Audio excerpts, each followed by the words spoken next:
tell you a little bit of a story about this dialogue that me and my cousin had.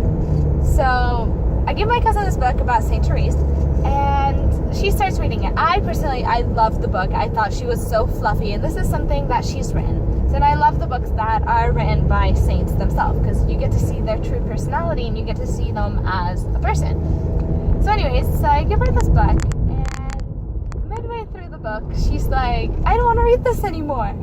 And I'm like, why? Why don't you want to read it anymore? And so she looks at me, she says, it's making me feel bad about myself. And this is something that I've heard from a lot of people.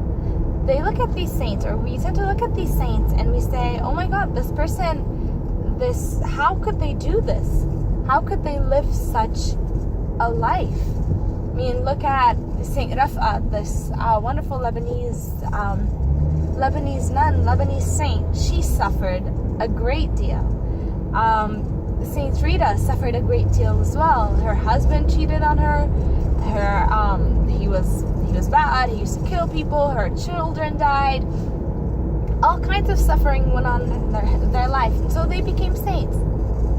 But that's not it. It's not because they suffered they became saints. It's because they've used what God gave them, these talents that God gave them. What I mean by that is, sometimes we look at these saints and we're like, oh, I can never be that person. Well, it's true. You can never be that person. I can never be that person.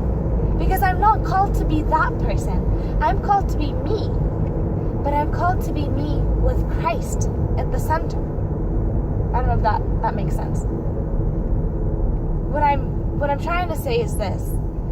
God gave us certain talents. He gave me certain talents. He gave you certain talents. He gave my cousin certain talents. And they're for us to use.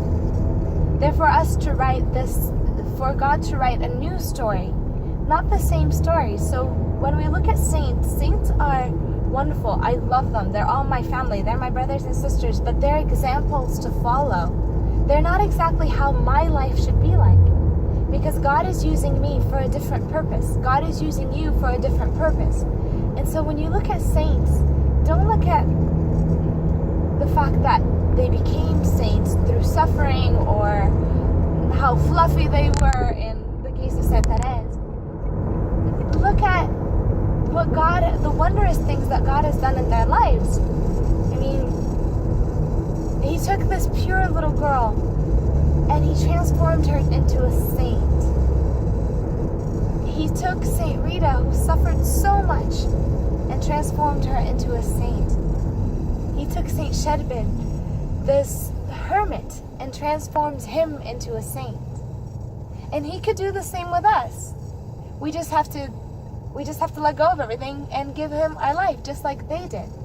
No, it doesn't mean you all have to become nuns. It doesn't mean we all have to become nuns or priests to become saints.